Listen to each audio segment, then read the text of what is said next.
How to unblock your phone from a blocked Wi-Fi connection? I will teach you guys how you can unblock your phone from a blocked Wi-Fi connection. So let's get started. First of all, you will need to head over to your settings after you head over to your settings. Go to Wi-Fi now after you're on your Wi-Fi settings. Simply tap on the Wi-Fi that you're connected to, and now you're on the Wi-Fi settings now. Scroll down till you find an option that says Private Wi-Fi Address.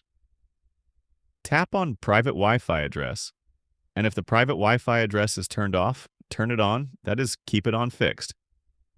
Or if it's unfixed, you can simply turn it off. Either way, just change it. From the way it was after you do that, your problem should get fixed as the MAC address of your connection will get changed. And now you can use a Wi-Fi, and that is how you do it, guys.